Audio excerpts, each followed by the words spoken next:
We begin tonight with Bill O'Reilly, host of the No Spin News, BillO'Reilly.com. All of his content online, YouTube/Bill O'Reilly, new book, Confronting Evil, Assessing the Worst of the Worst. O'Reilly, I was going to start on the economy, but I think I sense a moment that you and I can team up against Cuomo. Are you ready? Oh, that's not fair. I can handle it myself. Okay, well, you know, I'm just going to give you some help. You don't need the help, but he says this Epstein vote is this hugely consequential vote. This is going to change things, on and on. I think it's going to be pretty meaningless.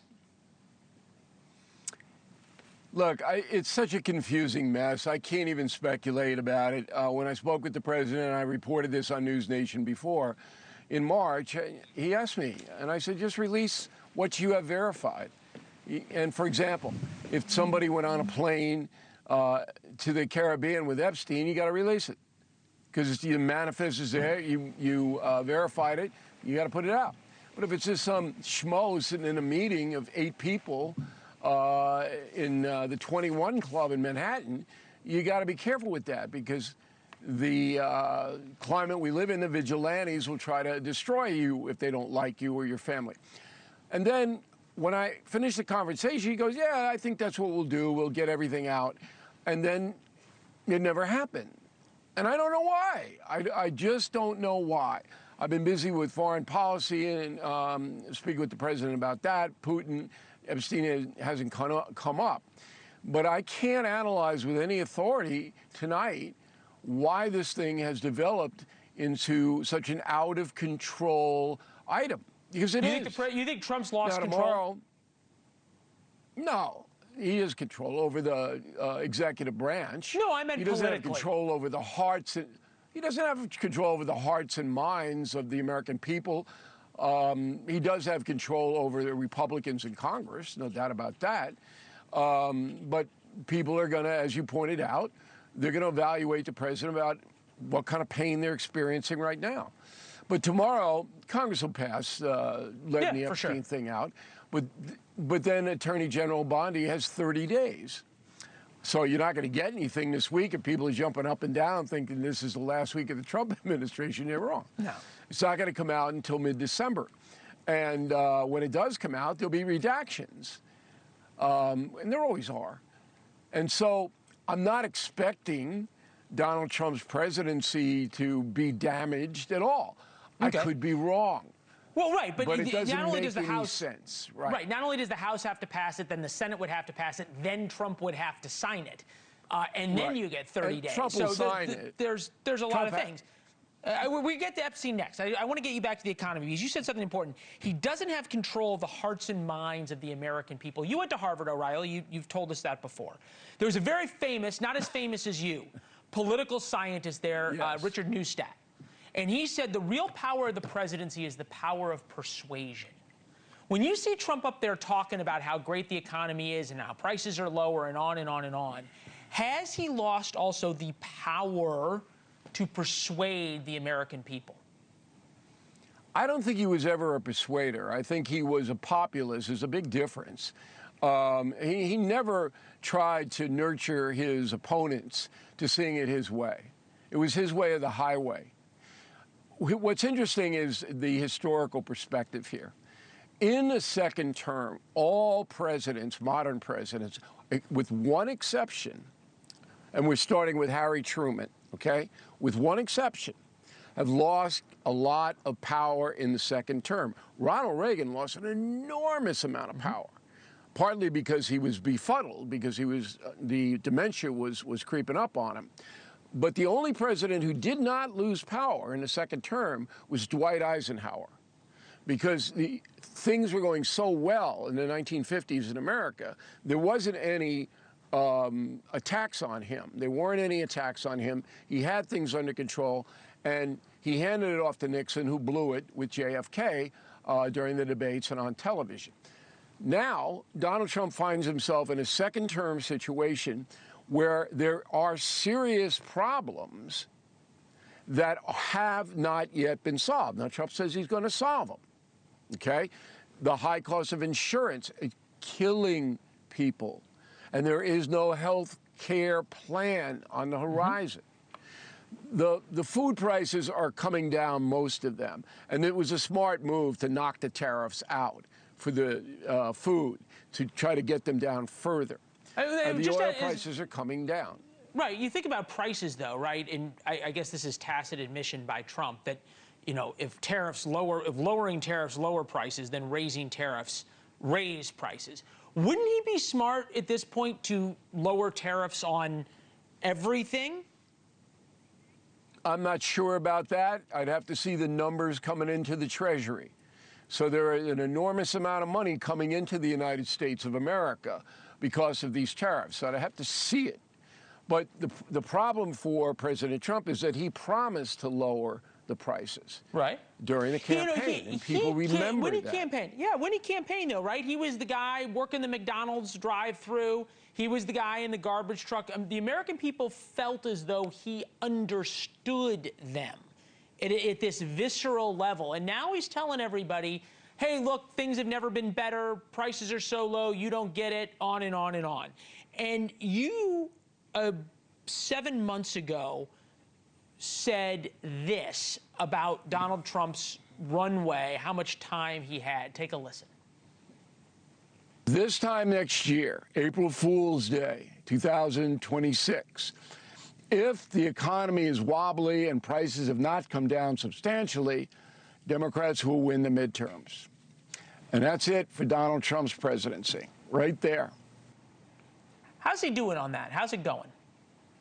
Well, you got 4 months to get the prices down. It's a race to the border. There's no doubt about it, because these insurance, and that's the big killer, is that home insurance and health insurance and car insurance. You know what the drain is on a working American to pay these unbelievable premiums? It's not about you seem to. Beef. He doesn't seem to understand it. Well, he doesn't want to show weakness. If you read my book, The United States of Trump, he sees any capitulation or any acknowledgement of an era as weakness. So he doesn't do it. But he's always been that way. It's not like he's turned. And he believes, he's a true believer, and so is Navarro, and so is Besant. All the economic guys are true believers that the economy is going to surge. And the stock market is their precursor to that.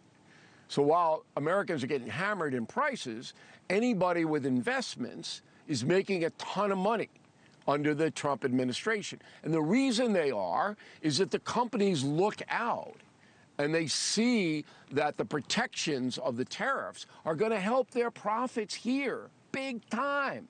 That's why the markets are coming up. So if you rip out the tariffs, then that protection for the companies goes away. So it's so complicated, and most Americans have no blanket clue because there's nobody in the media that explains it that way. They're all partisans. Either Trump's the greatest guy and he's going to part the Red Sea, or he's the devil and he's Jeffrey Epstein's best friend. There's no, balance except on NewsNation, where we're trying to get the facts of the matter in front of the American people. Okay. So how does Trump regain control of the narrative if he doesn't regain the trust of the American people? How does he regain control of the Republican Party and he hasn't get back in the driver's seat? Yeah, I don't know about driver's seat because he's got a driver, so he's in the back seat. But he hasn't lost his authority. The MAGA people still support him. The Republican Party still supports him by a wide margin. He hasn't lost control of that. What he needs to do now is to hire a few messengers, specialists in the economy. Last week you said we need a cost of. Yeah, it was last week you said we need a cost of living czar, right? You bet. And let me throw Kudlow's name out there. So Kudlow is a very articulate and a very smart economist. I would hire him tomorrow. And if I were the president, I would say, hey, Larry's going to handle this one. And then Larry comes in and in words that everybody understands, answers a question, okay? He could do that in the Justice Department, too, because as much as I think Pam Bondi is a very smart woman, she's unable to articulate what the holdup is. You're saying Trump has a on the messaging Epstein problem. files. You're saying Trump has a messaging He problem. needs, well, it's not he has it, because I admire his accessibility. I mean, you compare him to every other president. Trump is out there, and he's willing no comparison to answer the questions. Yep.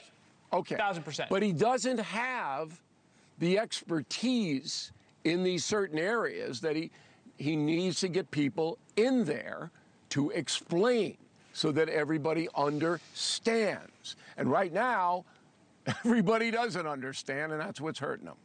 Okay, but I'm coming back to this. I seem to remember a couple of years ago that's exactly what Democrats said about Joe Biden, that it was a messaging problem. They weren't explaining things the right way. And what I would say to you, and I ended my monologue saying, there's nothing Trump hates more than being weak. It doesn't matter what the American people are being told, especially on the economy. It is simply how they feel. And you were right. There is a runway. There is, the American people gave Trump time through the summer and now into the fall to lower prices. They don't feel like prices are lowered, and they don't feel like the president feels their pain and takes it seriously.